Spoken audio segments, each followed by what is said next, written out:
Today, we're reading story number 100 from the Gospel Story Bible by Marty Michalski.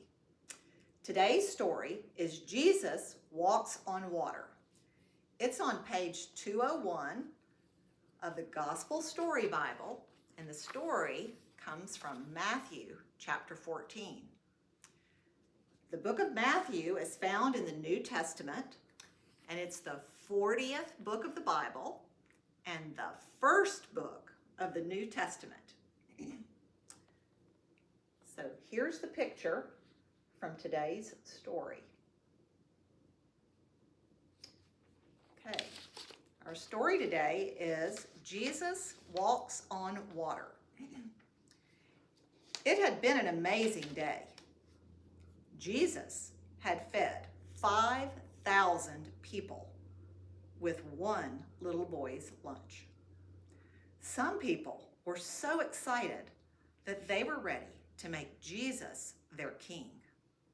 But that wasn't Jesus's plan. He sent the crowd away and told his disciples to get into their boat and row across the lake. Jesus didn't go with them. He wanted time by himself to pray. As the day passed into evening, Jesus was alone with his heavenly Father. Times like that were the best times for him. Things in the boat were not going well. The disciples started strong, but a wind blew in against them and waves crashed against the boat. Hard as they tried, they made little progress. This time, Jesus was not with them to calm the storm. They were on their own. When Jesus finished praying, it was the middle of the night. He walked down to the water's edge, and then he kept right on walking.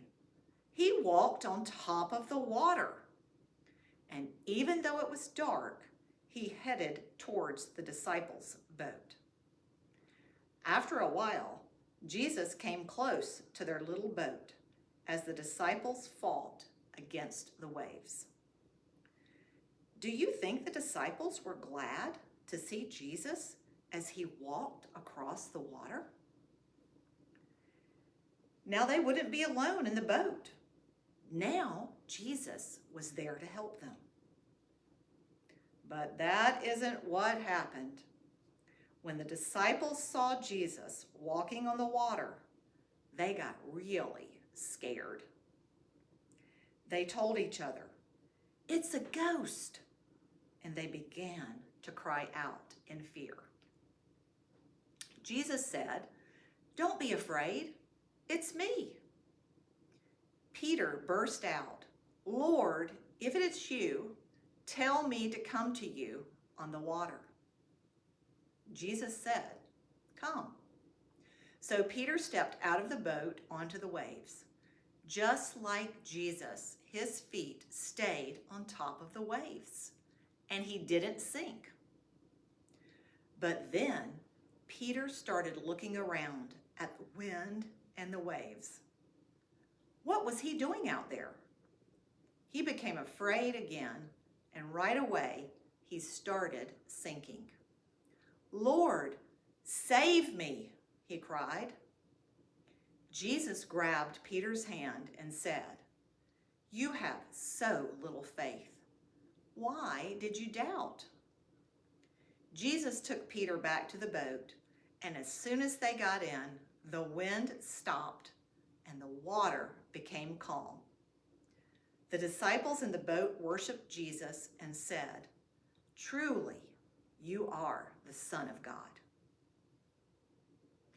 When you read a story that's exciting, it's easy to miss one of the most important parts. Here it is. The disciples worshiped Jesus. They were beginning to see that Jesus was not just an ordinary man. They were starting to realize he was God. Jesus didn't boast about who he was. He didn't go around telling everyone he was God. But that night in the boat, when the disciples worshiped Jesus as God, he didn't stop them. They had seen Jesus' miracle of the fishes and loaves. They had watched him command the wind and the waves and heal the sick. Now they had seen him walk on water. Jesus was more than a prophet, a great teacher, and an ordinary man. Jesus was God, and he deserved to be worshiped. Peter didn't realize it at the time, but when he called out to Jesus, "Lord, save me," he was saying the words everyone needs to say to Jesus, the Son of God. Now, let's take another look at the picture and the questions that are right below. Can you point to Peter and explain the trouble he's in? What is Jesus doing in the picture? And what are some ways we need to trust God in our lives? Tune in to our next video to learn more about God's big story. If you're following along at home in your Old Story, New devotional, we're on week 22, and on Monday, you can start on day 1.